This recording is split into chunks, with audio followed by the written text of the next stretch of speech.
All right, welcome back to the mix. As you say, there are two things you must do in life. One is die, and the other one is pay your taxes.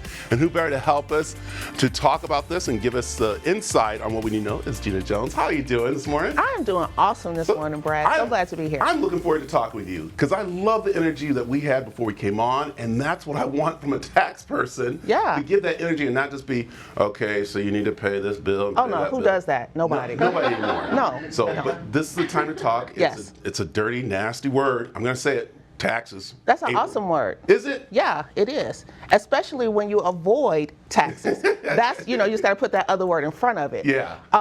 So I am doing taxes now because it's tax season, but what I specialize in is tax controversy.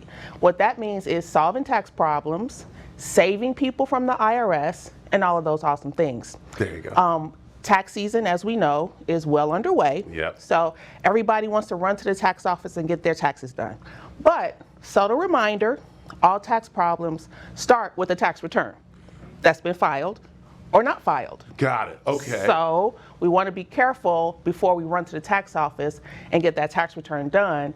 And what I suggest is that people do what's called tax planning. Okay. So that's a proactive step that uses the tax code to pull out strategies to save taxes, to decrease the tax bill, or even eliminate it altogether. Okay, so when you're saying planning, so all right, people get their their forms in, and like you said, they want to jump online and go, but they don't go through all their expenses and other extra tax stuff. Say, for instance, you had stock. Yep. You didn't realize, or we got the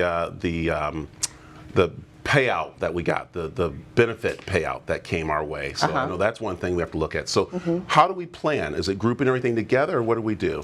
So what I suggest that people do is to go to their CPA and request tax planning.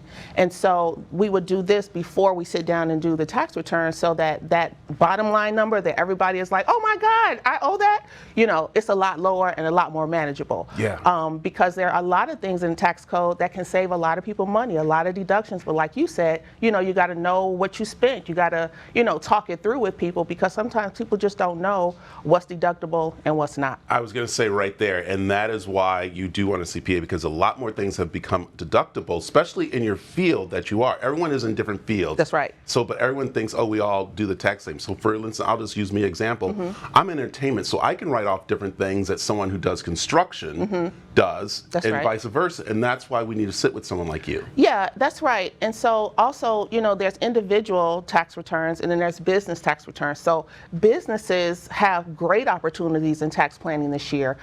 There's something called the Employee Retention Credit that was part of the CARES Act that could give employers up to $33,000 per employee. So we really need to do some tax planning around that. And in our office, we're seeing an average of $70,000 coming back to our clients, and that's just an average. So we have a lot, higher than that. But you got to do the tax planning and know what to, get your professional involved. So, let's very quickly talk about those who started new businesses during the pandemic or even recently. And so they're still falling underneath the different taxes, right? That they need to do. And they might not fall underneath a certain business plan. They will fall on a different one. Yeah. So when people have started businesses, like you said, the pandemic or even not, the type of entity that you decided to start depends on what type of tax return you're going to file, what type of form you need to file with the IRS. Yeah. So, and I'm going to say it right now because I'm one of those people that used to do it, my own, and got in trouble. Yeah. And so I started to go to an accountant, and it's not that expensive. I think everyone, when they say go to a CPA, they're like, oh my goodness, it's going to cost me a lot of money. But everyone is different, and that's why it's important to sit down with one. And you don't decide right there and then, right? Right. The point is that, recognize, hey, maybe I shouldn't be doing my own tax return. There are professionals out here who do this every day, so maybe that's a better option for me.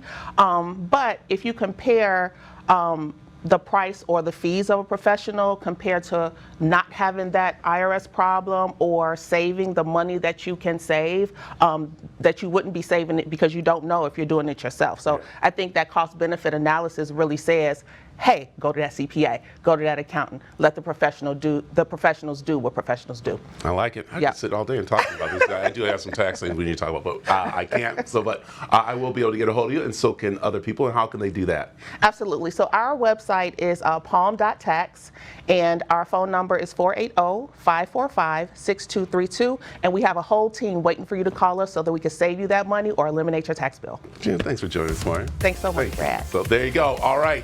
I have no problem to say that I have tax problems. When you start being honest with yourself, it gets taken care of.